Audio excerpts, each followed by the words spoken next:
I always believed in the idea of loyalty, in finding a partner who'd stick with you through thick and thin. I thought I had found that in Lisa. You know, we all have that vision, that dream of a future, one filled with love, laughter, and someone to share every moment with. I pictured growing old together, hand in hand, the kind of happiness you see in movies. I trusted her, maybe even more than I trusted myself. I had this unshakable faith that she was my one loyal constant in a world that's often unpredictable. There were these beliefs I carried with me. Bad people should face consequences, but surely the people we love can't be capable of hurting us that way, right? Lisa was the embodiment of everything I thought I wanted. A loving partner, a stable relationship, someone I could lean on. I trusted her with my heart, my fears, my dreams. In my mind, there was no way she'd ever betray me. That kind of thing happened to other people, not us. I had my fears though, we all do. The thought of her cheating on me was a nightmare I kept tucked away, deep in the corners of my mind. It wasn't something I dared to bring to the surface, but those fears, they lingered there, almost like shadows that followed me, even when I tried my best to ignore them. I'd tell myself, my Lisa would never do that. I'd watch her smile, hear her laugh, and my doubts would fade, replaced by that comforting belief that we were unbreakable. But despite my faith in her, there were moments, small, fleeting ones, where I'd catch myself wondering, was it all real? Was the love we had as strong as I believed it to be, or was I just naive? These questions gnawed at me sometimes, especially when I felt like I wasn't enough. I wasn't the wealthiest guy, didn't have the kind of status that would make heads turn, and there were times I felt like I'd failed, not just in life, but in being the man she deserved. Still, I held on to my dream, the dream that we'd make it through, that we'd be happy together till the end, no matter what. I wanted to believe in her so badly, in us, that I pushed all those doubts aside. After all, wasn't love supposed to be about trust? I desired nothing more than to be next to a woman who truly loved me, who would never let me down. Lisa was that woman. Or so I thought. It was just another Saturday afternoon when the neighbor, Tom, knocked on my door. I remember thinking it was odd. He wasn't the type to just pop by for a chat. I opened the door, and there he was, shuffling his feet, looking uneasy. I invited him in, but he declined, his eyes darting around like he was unsure of what to say or whether to say it at all. I could see something was weighing on him, but I never expected what came next. He started with, "I don't know if I should be telling you this, but..." That's never a good way to start a conversation. My gut tightened, and I could feel my heart rate pick up, an instinct telling me that whatever he was about to say, I wasn't going to like it. He hesitated, and in that pause, 1,000 scenarios raced through my mind, but none of them prepared me for the words that came next. "Listen, I've seen Lisa with someone else. It's not just once either." He looked at me, his eyes filled with pity. That kind of pity that cuts deep, the kind that makes you feel small, exposed. I wanted to stop him, to tell him he must be mistaken, that it wasn't possible, that Lisa would never do that. My Lisa was loyal. My Lisa loved me. But all I could do was stand there, staring at him, feeling the floor beneath me start to give way. I managed to ask him what he meant, and he explained how he'd seen Lisa with some guy, out at a restaurant, laughing, holding hands, just too close to be friends. My hands started to shake. I wanted to believe that there was some explanation, that it was all some kind of misunderstanding. I even tried to convince myself that Tom had mixed her up with someone else, but deep down, I could feel it, something cracking inside me. Tom apologized for bringing it up, and I forced a smile, thanking him for letting me know. After he left, I closed the door and just stood there, my mind in a haze. I kept replaying his words over and over, hoping to find some flaw in what he said. But no matter how much I tried to twist his story, it made too much sense, and that's what scared me the most. I walked over to the window and stared outside, not really seeing anything. I wanted to believe in Lisa, in the love we had. But now, there was this shadow over everything. And no matter how much I tried to convince myself otherwise, that seed of doubt had already taken root. The perfect image I had of us, of her, started to blur, and I could feel the cracks forming, slowly spreading through everything I believed in. After Tom left, I found myself pacing the living room, my thoughts looping around like a broken record. Lisa cheating? No, it just couldn't be true. Tom must have seen something out of context. Maybe it was a work colleague. Maybe it was just some old friend. My mind scrambled to find any rational explanation that would let me cling to the image of Lisa I had always believed in. I wanted to ask her about it immediately, demand an explanation, force her to tell me it wasn't true. But what if it was? What if everything Tom said was real, and she just looked me in the eyes and confirmed my worst fears? The idea of hearing those words come from her made my chest tighten, like I was being suffocated by the very air around me. I wasn't ready for that. I wasn't ready for my entire world to crumble. So I stayed quiet. I kept it inside, pushing down the thoughts whenever they tried to surface. I tried to act normal around Lisa, but it felt like there was a glass wall between us. I watched her more closely now, her phone calls, her excuses for being late. Every time she went out, I found myself questioning where she was going and who she was with. It was exhausting, living in this constant state of suspicion. I wanted so badly to be wrong, to have a reason to dismiss everything Tom had said. But then there were moments, like when she'd laugh at her phone or seem distracted when we were together, that made my stomach turn. I hated myself for it, for doubting her, for not trusting the woman I loved, and yet I couldn't stop. The fear that she was betraying me had taken root, and I couldn't shake it. I lay awake at night, staring at the ceiling, wondering if I was just being paranoid or if my whole life was actually unraveling. It was a war inside my head. One part of me wanted to confront her, to find out the truth, no matter how much it hurt. The other part was desperate to keep things as they were, to live in the comfort of denial for just a little longer. I'd look at her, sleeping peacefully next to me, and my heart would ache. I loved her so much, and the idea of losing her, or worse, of finding out she had chosen someone else, was more than I could bear. I felt like I was standing on a cliff, teetering on the edge, terrified of what would happen if I took that final step. Every day, I battled with myself, trying to find the courage to face whatever was going on. I kept hoping that maybe, just maybe, I'd wake up and everything would be fine. That Tom was wrong, that all my doubts were for nothing.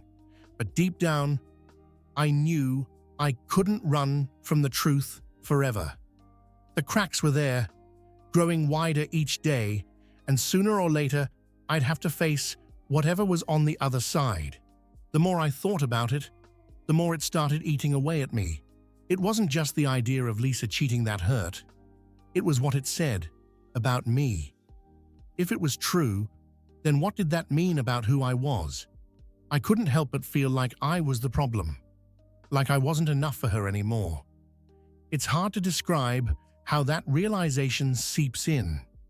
It's not a single moment, but a series of tiny cracks that make you question everything about yourself.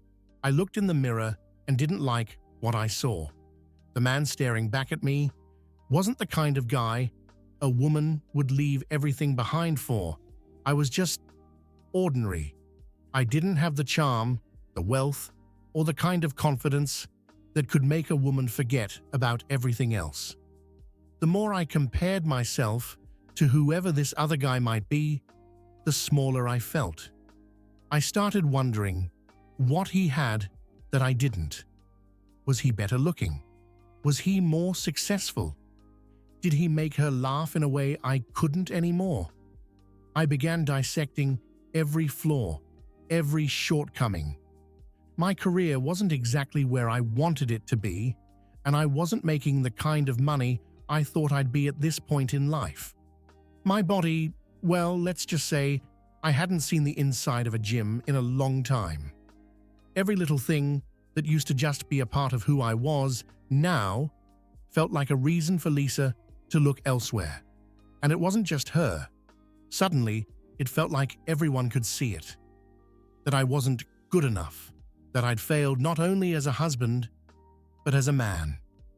I remember one particular night, Lisa was sitting on the couch, scrolling on her phone, laughing softly at something.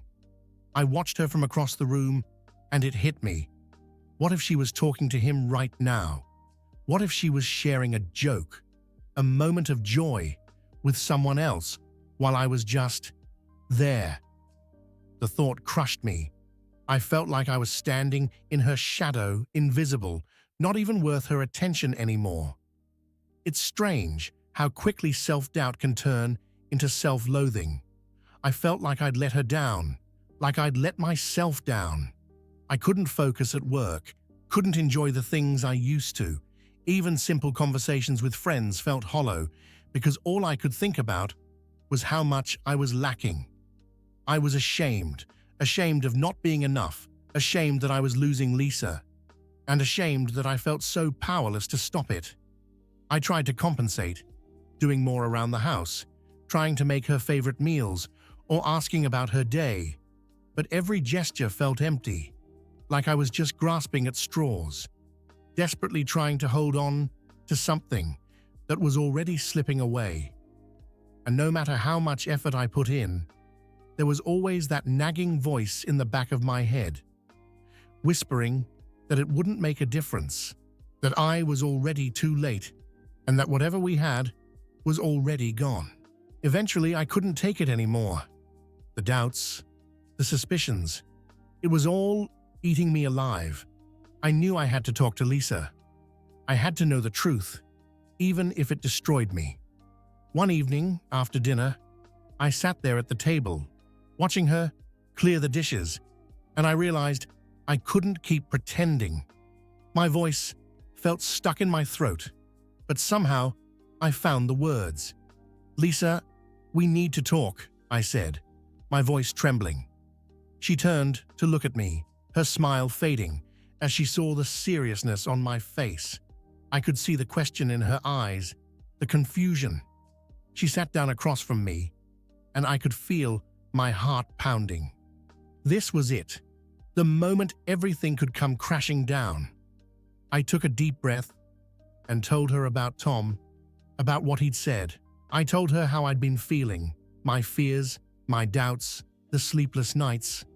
As the words spilled out, I felt my chest tighten, a mix of anger, sadness, and desperation.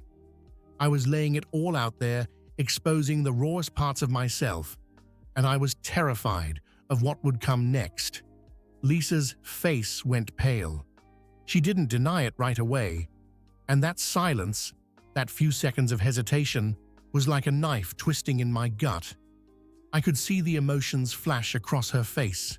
Shock, guilt, maybe even fear.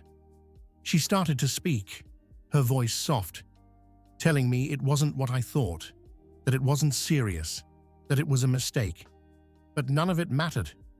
Every word felt hollow, like it was meant to patch up something that had already been shattered beyond repair. I wanted to scream, to ask her why, to make her understand what she had done to me. But all I could do was sit there, numb. It felt like I was watching it all happen from outside my body, like this was someone else's life, falling apart. I heard her say she was sorry, over and over, but the words barely registered. The person sitting across from me didn't feel like the woman I'd loved for so many years. She was someone else, a stranger who had torn my heart out without a second thought.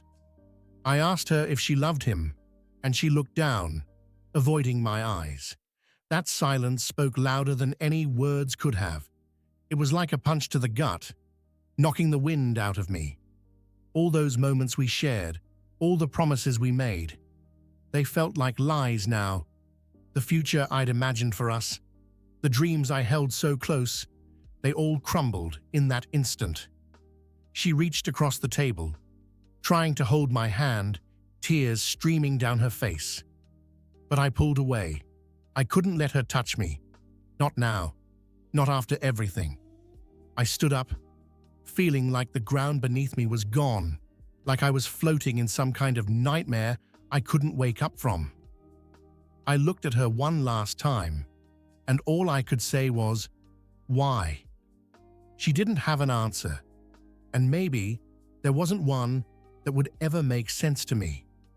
I walked away, leaving her there at the table, and I felt like I was leaving behind everything I'd believed in. The illusion of who Lisa was, of who we were together, was shattered. And there was no going back. After that night, everything felt like it was unraveling. It was like I was on a roller coaster that never stopped, a mix of anger, sadness, confusion, and moments where I just felt empty. 1 minute, I'd be furious, wanting to scream, to smash something, to make her understand just how much she'd hurt me. And then the next, I'd feel this crushing sadness, this weight on my chest that made it hard to even breathe. It was like a part of me had died, and all I could do was mourn it. I remember trying to go to work the next day, hoping the routine would distract me, that maybe I could just forget about it for a while. But everything felt pointless. I'd sit at my desk, staring at my computer, the words on the screen blurring together. My thoughts kept drifting back to her, to us, to everything we'd lost. I'd think about all those little moments we shared, laughing over coffee in the mornings, the way she'd look at me when I came home from work, the plans we made for the future. It all felt like a cruel joke now, like I'd been living in some fantasy that wasn't real. Nights were the worst. I'd lie in bed, staring at the empty space beside me, and it was like a void that swallowed me whole. I missed her. Even after everything, I missed her. I missed the way she'd curl up next to me, the way she'd make me feel like everything was going to be okay. And at the same time, I hated her for what she'd done, for breaking us, for making me feel so small and worthless. It was a constant tug of war inside me, loving her, hating her, missing her, wanting her gone. It was exhausting. I'd get up in the middle of the night, pacing the living room, trying to make sense of it all. I wanted answers, wanted to understand why she did it. Was it something I did? Something I didn't do? Was I not enough? The questions kept swirling in my mind, and there were no answers, just this gnawing pain that wouldn't go away. It was like I was drowning in my own thoughts, and no matter how hard I tried, I couldn't find my way to the surface. There were moments when I thought about calling her, about asking her to come back, to fix things. But then I'd remember the look in her eyes when she hesitated to answer if she loved him, and it would tear me apart all over again. How could I ever trust her again?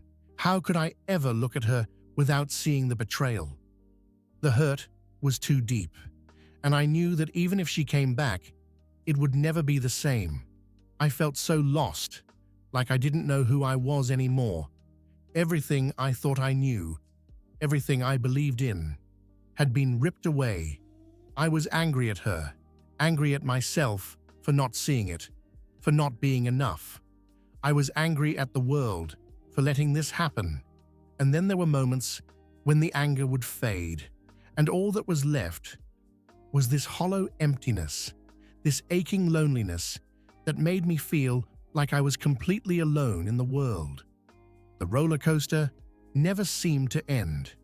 Each day was a new struggle, a new wave of emotions that hit me out of nowhere. Some days I'd feel a little stronger, like maybe I could get through this, and then the next day I'd feel like I was back at square one, broken and lost all over again. It was a cycle that kept repeating, and I didn't know how to break free from it. All I knew was that I had to keep going, even if it felt impossible. There came a point when I had to face the question I'd been avoiding. Should I stay or should I leave? It wasn't an easy decision to even think about. The idea of walking away from Lisa, from everything we'd built together, felt like giving up on my entire life. But the thought of staying, of pretending like things could ever be the same, made my stomach turn.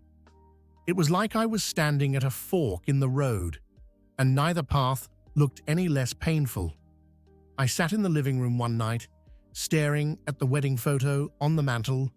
There we were, smiling, happy, full of hope for the future. I remember that day so clearly, the promises we made to each other, the way I thought we'd always be able to overcome anything as long as we had each other. But now, looking at that picture, it felt like a stranger staring back at me. Who was that man? So full of faith in love, so certain that everything would work out. The memories we shared made the decision so much harder. I couldn't just erase all those years together, all the laughter, the adventures, the quiet moments that meant everything. I thought about all the little things, how she knew exactly how I liked my coffee, how we'd stay up late watching bad movies, how we dreamed about the life we'd build together. Was I really ready to throw all of that away? But then, I'd remember her silence when I asked if she loved him, the look on her face when she couldn't answer. That moment played over and over in my mind, and it hurt every single time. How could I stay with someone who had betrayed me like that, who had chosen someone else while I was still believing in us? Could I ever really forgive her? Or would that doubt, that anger, always be there between us? I went back and forth, day after day, weighing my options. Part of me wanted to stay, to find a way to fix things, to believe that maybe we could still have a future together. But the other part of me knew that I'd never be able to trust her again. I'd always wonder where she was, who she was with, if she was lying to me. It would be a life filled with suspicion and fear, and I didn't know if I could live like that. I thought about the kind of person I wanted to be, the kind of life I wanted to live. I didn't want to be someone who stayed out of fear, out of desperation, to hold on to something that was already gone. I wanted to be someone who valued himself enough to walk away from a situation that was only causing pain.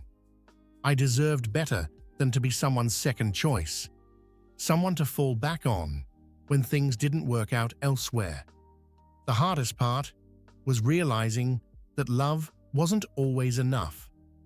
I loved Lisa, even after everything, but that love wasn't going to fix what was broken. It wasn't going to erase the betrayal or the pain. I had to accept that sometimes, no matter how much you want it to work, the best thing you can do is let go. It wasn't about punishing her or even about getting revenge. It was about choosing myself, about finding a way to move forward without the weight of everything that had happened dragging me down. And so, I made the decision. I decided that I couldn't stay, that I had to leave. It wasn't easy. It felt like tearing a part of myself away. But deep down, I knew it was the only way I could ever start to heal. I had to let go of the past, of the dreams I'd held onto for so long, and find a way to build something new for myself. It was terrifying, but it was also the first time in a long time that I felt like I could finally breathe. After deciding I had to leave, I knew I couldn't go through it alone. The weight of everything was just too much, and I needed someone, anyone, to help me find my way through the darkness. Reaching out wasn't easy. I'd always been the type to keep my struggles to myself, especially when it came to something this painful. It felt like admitting that I'd failed, that I wasn't strong enough to keep my marriage together. But I also knew that trying to carry this all by myself was tearing me apart. I called my best friend, Mark.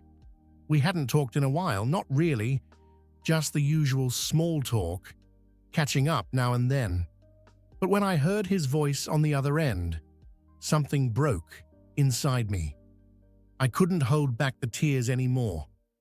I told him everything, my voice cracking, and he just listened. He didn't interrupt, didn't judge, didn't tell me what I should have done differently. He just let me pour it all out, and for the first time in a long time, I felt like I wasn't drowning. Mark came over that night, and we sat in the living room, talking until the early hours of the morning. He told me stories about the good times we had before Lisa, reminding me of who I was before all of this. He reminded me that I was more than just someone who had been cheated on, that I was still me, still worth something, even if my marriage had fallen apart. It was like a lifeline, pulling me back from the edge when I felt like I had nothing left. I also reached out to my sister. We'd always been close, but I hadn't told her about what was happening with Lisa until now. She was furious, angry at Lisa for hurting me, angry at the situation. But more than anything, she was there for me. She let me come over whenever I needed to get away, made me dinner, and just sat with me while I tried to make sense of everything. She reminded me that I still had people who loved me, people who would never betray me or walk away. It was strange opening up like that, letting people see me at my lowest, my most vulnerable. I'd always been the one to keep it together, the one people could rely on, and now here I was, leaning on them. But what I realized was that it didn't make me weak. It didn't mean I had failed. It meant I was human. It meant I was willing to let people in, to let them help me pick up the pieces. And slowly, with their support, I started to feel like maybe I could make it through this. The conversations, the small gestures, like Mark showing up with my favorite beer or my sister texting me just to check in, they all added up.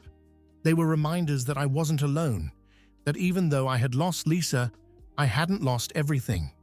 There were still people who cared about me, who wanted to see me happy, and their support gave me the strength to take things one day at a time, to face the uncertainty of what was coming next.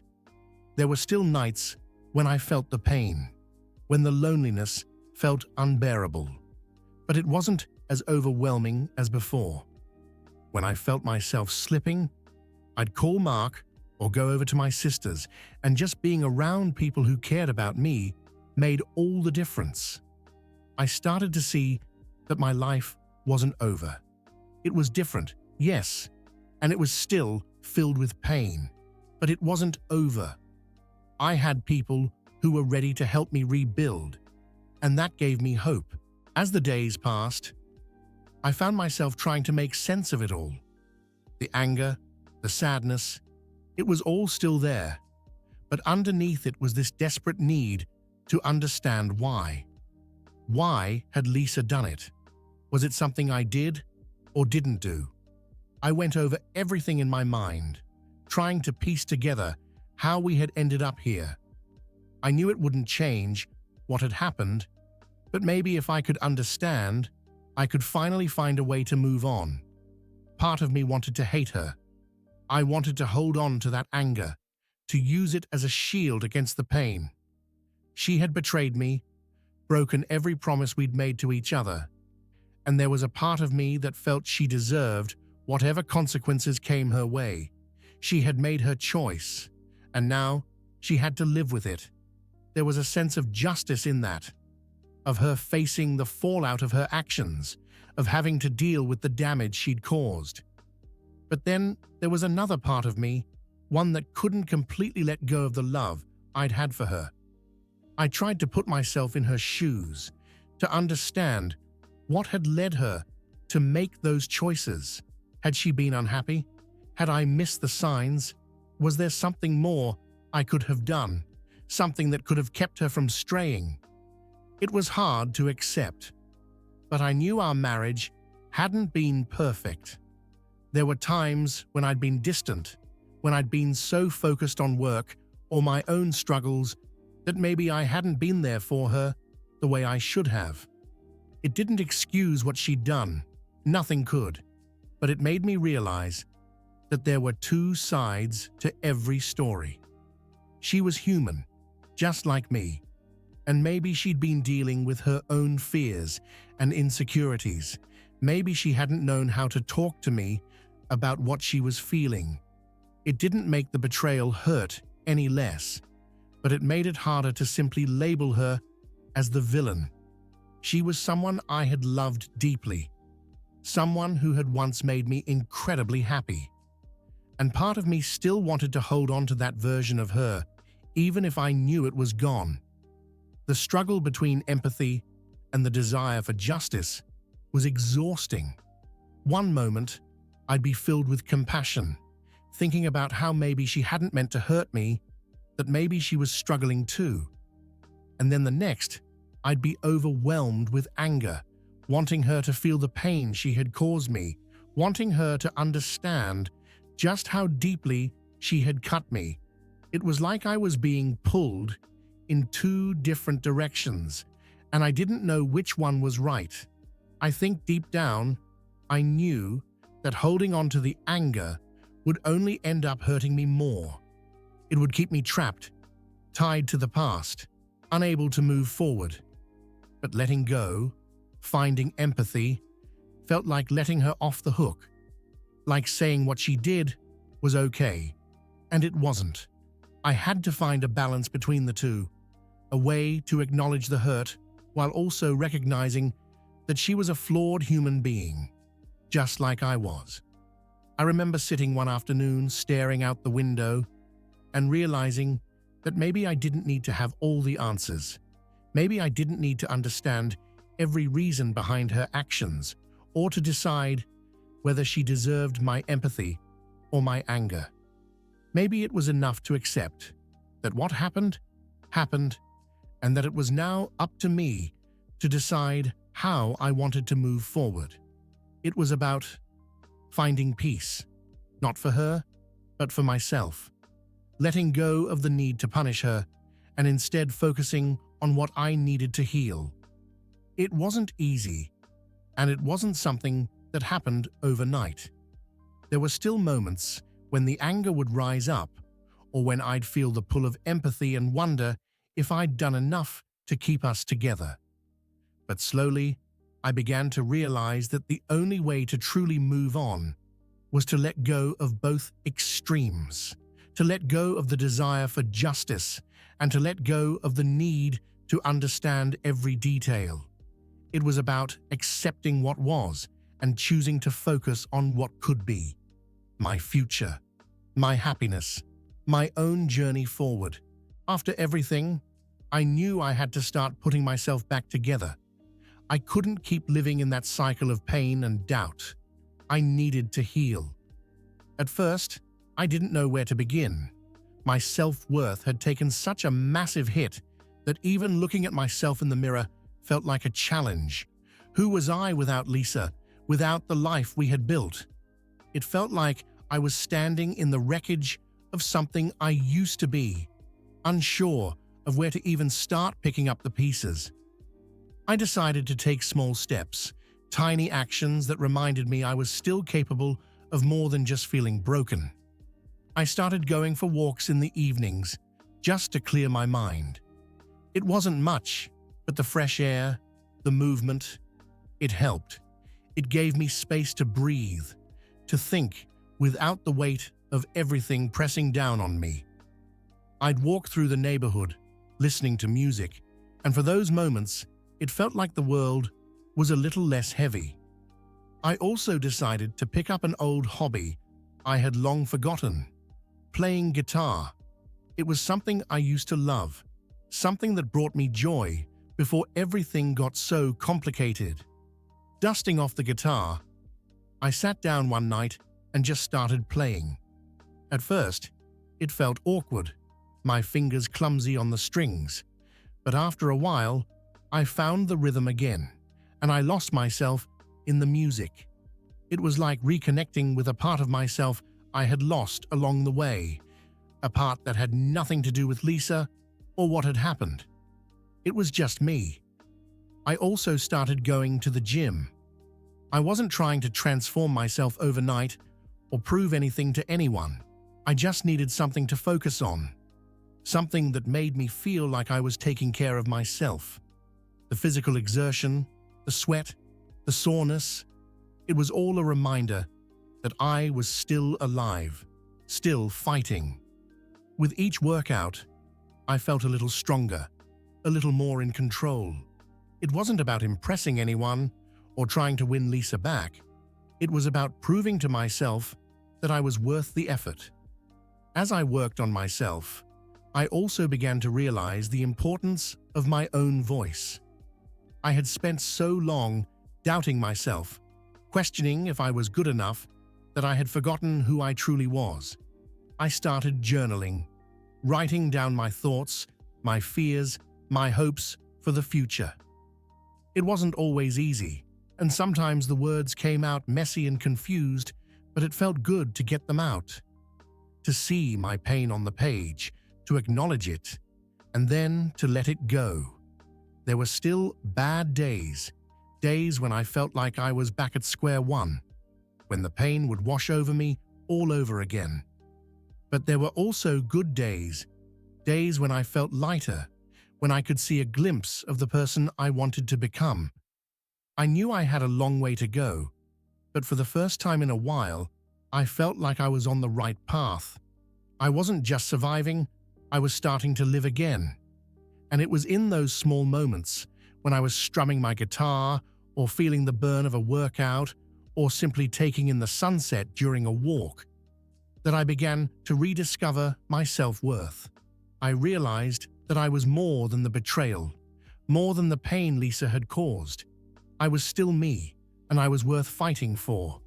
The journey wasn't over, but I had taken the first steps, and that was enough for now. I wasn't defined by what had happened to me, but by how I chose to move forward. And slowly, I was choosing to heal. I was choosing to find myself again, to remember that I was capable of love, of joy, of being enough just as I was.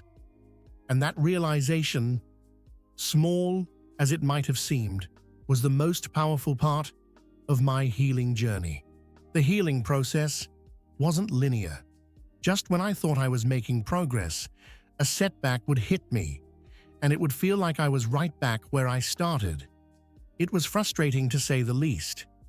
I'd have a few good days in a row, days when I felt lighter, when I thought I might actually be okay, and then, without warning, the doubts and pain would come rushing back, knocking the wind out of me. It could be the smallest thing that triggered it.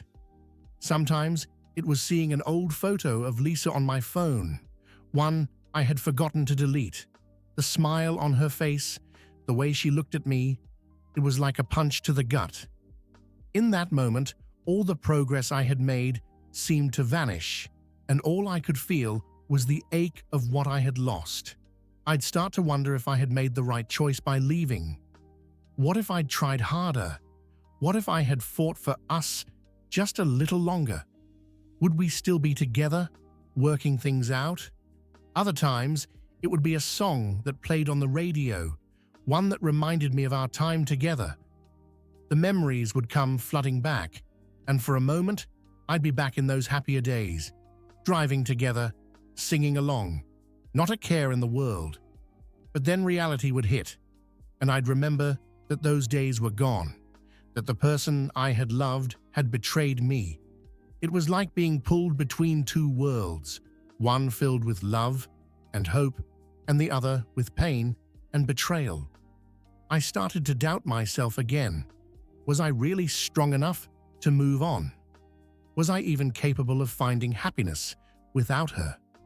The old fears resurfaced, fears that I wasn't good enough, that maybe I would never find someone who would truly love me.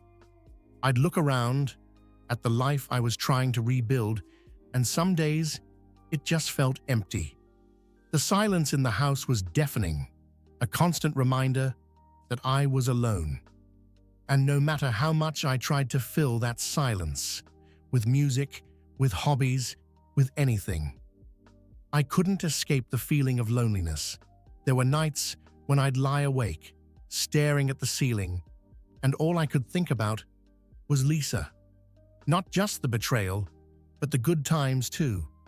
I missed her, even though I knew she had hurt me. I missed the way she would laugh, the way she would comfort me when I was down, the way she made me feel like I was part of something bigger. And that was the hardest part, missing someone who had caused me so much pain. It made me question everything, my decision to leave, my ability to move forward, even my worth. I remember one night, after a particularly tough day, I just broke down. The weight of everything felt unbearable, and all I could do was sit there, crying, feeling completely defeated. I thought I had made progress, thought I was getting better, but in that moment, it felt like all of it had been an illusion. The doubts, the fears, the loneliness, they were all still there, and I didn't know if I'd ever truly escape them. But then, in those moments of setback, I started to realize something. It was okay to feel this way.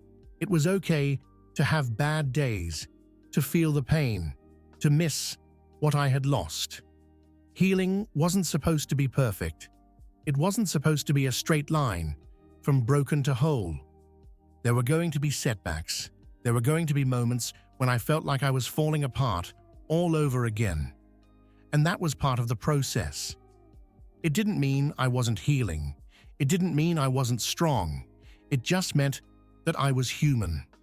So I let myself feel it. I let myself cry, let myself doubt, let myself hurt. And then, when the storm passed, I got back up and kept going. The setbacks were painful, but they were also a reminder that I was still trying, still fighting. They were proof that I hadn't given up, that even in the face of all the pain, I was still here, still moving forward. And that, I realized, was enough. There was a day, an ordinary day really, when something just clicked for me. I was sitting in the park, watching people walk by, families, couples, people jogging, and I realized that I wasn't broken anymore, not in the way I had been. I'd spent so much time feeling like I was defined by what happened with Lisa, by the betrayal, by the pain. But in that moment, I felt something different. It was like a quiet strength, a small flicker of independence that I hadn't noticed before. I realized that for the first time in a long time, I was okay being alone. It wasn't that I didn't still feel the loss, or that I didn't wish things had turned out differently. It was that I could finally sit there, by myself, without feeling the weight of it all crushing me. I wasn't just surviving anymore, I was starting to feel alive again. And that realization, as simple as it might have seemed, was a turning point. I started making decisions for myself, not based on what I thought would make Lisa happy, or what would make me feel like I was worth something to someone else. I started doing things just because I wanted to. I signed up for a photography class. I'd always been interested in it, but I'd never found the time before. It was something just for me, something that made me feel creative, that let me see the world in a new way. I found myself getting lost in it, and for those hours, it was like everything else faded away. I also started focusing more on my career. For so long, I'd felt like I wasn't good enough, like I didn't have the success or the status that would make someone like Lisa stay. But now, it wasn't about proving anything to anyone else. It was about finding pride in myself, in what I was capable of. I took on new projects, pushed myself to take risks I'd been too scared to take before, and with each success, each small victory, I could feel my confidence growing. I wasn't doing it for anyone else. I was doing it for me. Even simple things, like cooking a nice meal for myself or spending a quiet evening with a book, started to feel meaningful. They weren't just ways to pass the time or distract myself from the loneliness. They were moments where I felt content, where I felt at peace. I was no longer defined by my relationship with Lisa, by the love we'd lost, or the pain she had caused me. I was starting to redefine myself, to see myself as someone who was capable of standing on his own, someone who didn't need validation from anyone else to feel whole. I remember one day, I ran into an old friend who I hadn't seen since everything happened. They asked me how I was doing, and for the first time, I found myself genuinely smiling. I told them I was doing well, and I meant it. It wasn't just something I said to avoid the pity or to convince myself I was okay. It was real. I was doing well. I had found my own rhythm, my own strength, and I was proud of that. This turning point wasn't about forgetting Lisa or pretending like the past hadn't happened. It was about accepting it, letting it be a part of my story, but not letting it define me anymore. I was more than the man who had been cheated on. I was more than the heartbreak and the doubts. I was finding myself again, rediscovering who I was before the pain and who I could be now. And that strength, that sense of independence, was something no one could take away from me.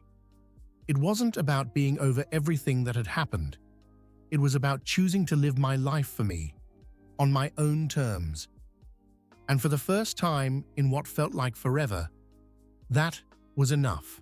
It happened when I least expected it.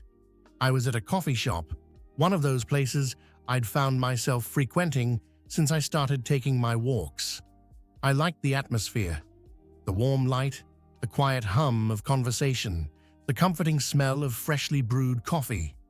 I'd gone there to clear my mind, to take a break from work, and just enjoy a moment to myself. I wasn't looking for anything or anyone.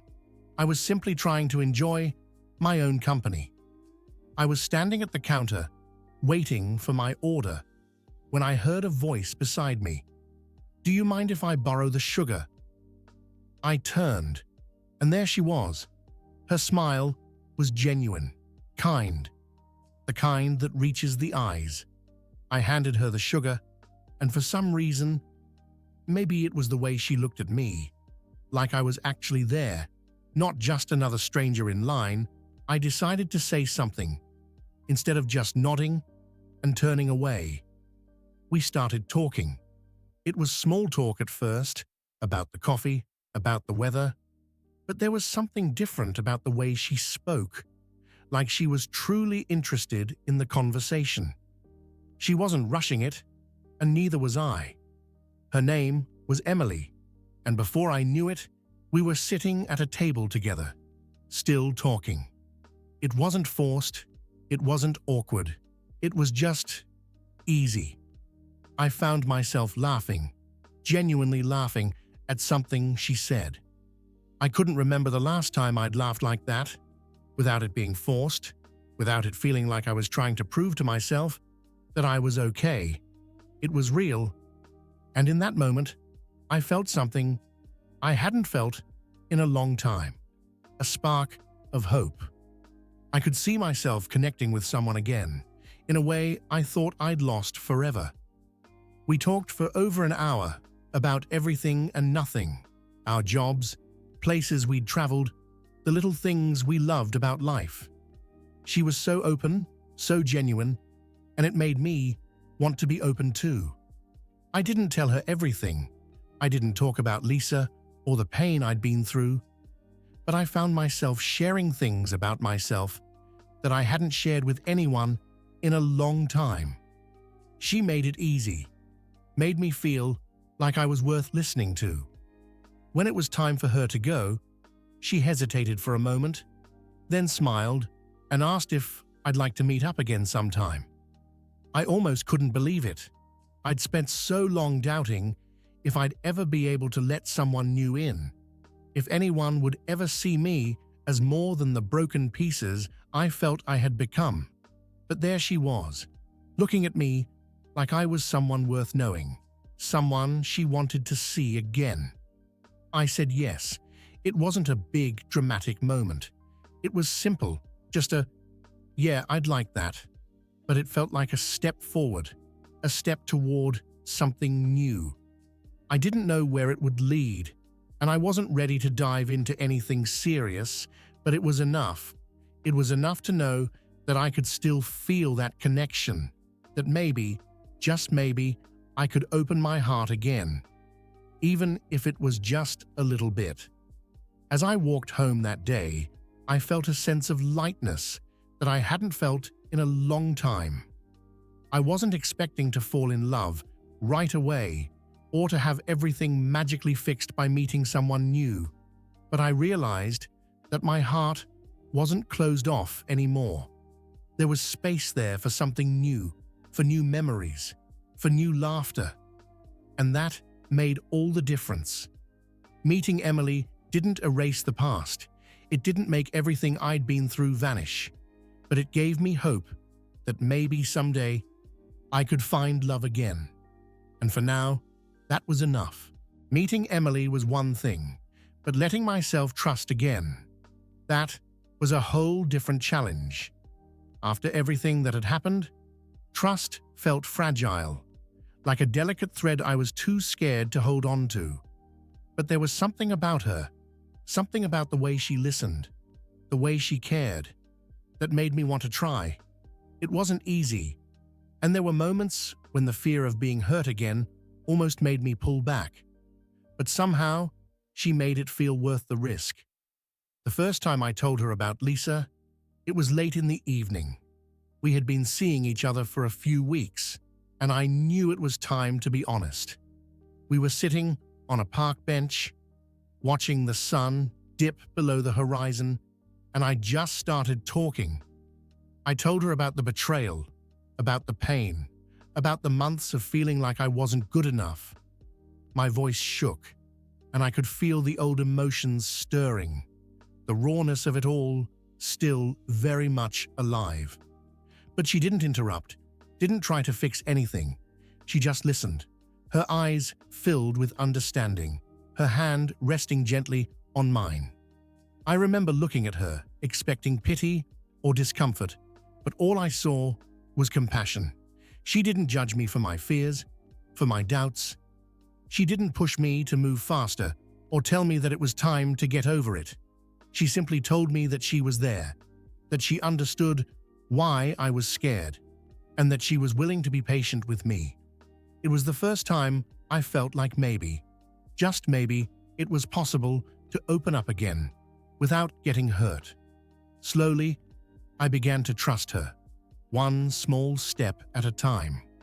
I'd let her in a little more each day, telling her about my hopes, my fears, the things that made me feel vulnerable. And she did the same. She shared her own stories, her own moments of heartbreak and loss, and I realized that I wasn't alone in my fears. We were both imperfect, both carrying our own wounds, but we were willing to take a chance on each other. There were times when the fear still crept in, moments when she'd be late to meet me, or when she'd get a call and step away, and I'd feel that familiar tightening in my chest, the fear that history was repeating itself, that I was about to be hurt all over again. But each time, I reminded myself that she wasn't Lisa. She wasn't the person who had betrayed me. She was someone new, someone who had shown me nothing but kindness and care. And slowly, I learned to trust in that. We took things slow. I didn't rush into anything, and neither did she. We spent time getting to know each other, not just the good parts, but the messy parts too. She saw me at my best and at my worst, and she never once made me feel like I wasn't enough. With every passing day, I felt the walls I had built around myself begin to come down. It wasn't all at once, and it wasn't without hesitation, but I could feel it happening. There was one moment, not too long after we'd started seeing each other, when I knew I was truly starting to trust her. We were sitting at my place, just talking about our day, and I realized I wasn't scared anymore. I wasn't waiting for the other shoe to drop, for something to go wrong.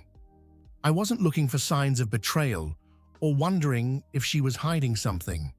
I was just there, with her, and it felt safe. It felt real. Rebuilding trust wasn't about forgetting the past. It was about accepting it, learning from it, and choosing to move forward anyway. It was about letting myself be vulnerable again, knowing that there were no guarantees, but also knowing that I was strong enough to handle whatever came my way. With Emily, I found that trust wasn't something that could be forced or rushed. It was something that grew slowly, nurtured by honesty, by patience, and by love. I knew there would still be moments of doubt, moments when the scars of the past would ache. But I also knew that I had found someone who was willing to walk that path with me, who understood that trust wasn't about being perfect, but about being willing to show up day after day, despite the fear. And with every step we took together, I felt myself healing a little more, learning that it was okay to let someone in, to trust, to love again. One day, as I was sitting with Emily on her porch, watching the sunset, it hit me. I looked at her, and for the first time in what felt like forever, I felt something that was more than just hope. It was happiness. It was simple, quiet, and real. It wasn't the kind of happiness that sweeps you off your feet or makes grand promises. It was steady, something I could trust, something that made me feel safe. I realized in that moment that I had found love again. It hadn't happened all at once. It was like a seed that had been planted when I first met her, growing little by little each day until finally it had taken root. I loved the way she made me feel seen, the way she listened, not just with her ears, but with her heart. I loved the way she'd laugh at my terrible jokes, the way she'd get excited about the smallest things, like a good cup of coffee or a beautiful day.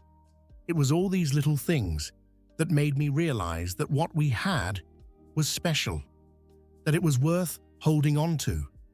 I also realized that this love was different from what I had with Lisa.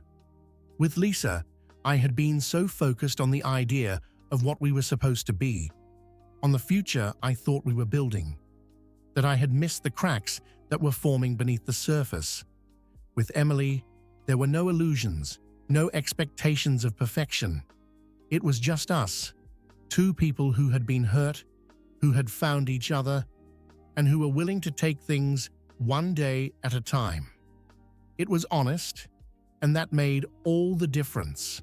I started to notice how, for the first time in a long time, I wasn't carrying the weight of the past with me everywhere I went. The pain, the betrayal, the doubts, they were still there, but they no longer defined me. They were part of my story, yes, but they weren't the only part. Emily had helped me see that I was more than my scars, that I was still capable of love, of joy, of being happy. She had shown me that the past didn't have to dictate my future. One evening, as we sat together, she looked at me and said, "I'm glad you're here." It was such a simple thing to say, but it meant everything to me. I realized I was glad too, glad that I hadn't let the heartbreak destroy me, that I hadn't closed myself off to the possibility of love. I had taken a chance, despite all the fears, and it had led me here to this moment of peace and contentment. We talked about the future, but it wasn't with the urgency or pressure that I had felt before. It was about the simple things, weekend trips we wanted to take, books we wanted to read together, places we wanted to explore. It wasn't about building some perfect life or meeting some ideal expectation. It was just about being together, about sharing the little moments that made life beautiful. And that, to me, was everything. I knew that there would still be challenges, that love wasn't a guarantee of forever, but I also knew that I was stronger now, that I had faced my worst fears and come out the other side. I had learned to trust again, to open my heart, and that was something no one could take away from me. With Emily, I had found someone who loved me for who I was, flaws and all, and I loved her just as much. Looking back, I realized that the journey I had taken, the heartbreak, the pain, the doubts, had all led me here. It had taught me what love truly was. It wasn't about grand gestures or promises that could never be broken. It was about showing up day after day, even when it was hard. It was about choosing each other, not out of fear or need, but out of genuine care and connection. In that moment, as the sun dipped below the horizon and I held Emily's hand, I felt it, the kind of happiness I had dreamed of for so long. It wasn't perfect, but it was real, and that was more than enough. I had discovered love again, and for the first time, I knew I could truly be happy. The loop had closed, and this time, it was with a sense of hope and peace that I hadn't felt in years. As I sit here now, looking back on everything that has happened, I can't help but feel a sense of amazement at how far I've come. The person I was when this all began, angry, hurt, drowning in betrayal, feels like a distant version of myself. I'm still that person in a way, but I've also grown into someone new. I've learned that the hardest moments in our lives have a way of shaping us, of showing us what we're truly capable of. When Lisa betrayed me, it felt like my entire world had fallen apart. I lost my sense of self, my confidence, my belief in love. I felt like I was nothing, like I had failed in the most profound way possible. But what I see now is that sometimes losing something is what it takes to find yourself again. I had to go through the darkness, the heartbreak, to learn who I was at my core, and to learn that I was stronger than I ever realized. The journey wasn't easy. There were moments when I wanted to give up, when I thought I'd never be able to put myself back together. The doubts, the setbacks, the nights when I felt completely alone, they all felt insurmountable at times. But in those moments, I found my strength. I found that even when everything seemed broken, there was still a part of me that was willing to fight, to keep moving forward. I've learned that love is not about perfection. It's not about holding on to a dream that no longer exists or trying to be something you're not. Love is about honesty, about showing up with all your flaws, all your fears, and still choosing to be there, day after day. It's about accepting that people make mistakes, that sometimes things fall apart, and that it's okay to let go. It's okay to choose yourself, to walk away from what no longer serves you, and to trust that there is something better waiting on the other side. Meeting Emily wasn't some grand, magical moment that suddenly made everything better. It was a series of small moments, of kindness, of laughter, of trust that slowly brought me back to life. She showed me that I could be loved for who I was, that I didn't need to be perfect to be worthy. She helped me see that my value wasn't defined by my past, by the pain I had experienced, but by who I chose to be every day moving forward. Now, as I look toward the future, I no longer feel the weight of what happened with Lisa. It's still a part of my story, and it always will be, but it doesn't define me. I am defined by how I chose to rise, by the love I found within myself, by the courage it took to open my heart again. I've learned that happiness is not something you find in another person. It's something you create within yourself. And when you find someone who adds to that happiness, who supports and loves you without conditions, that's when you truly find what love is meant to be. I'm grateful for the journey, as painful as it was. It taught me to be vulnerable, to trust again, to see the beauty in the smallest moments. It taught me that I am capable of more than I ever imagined.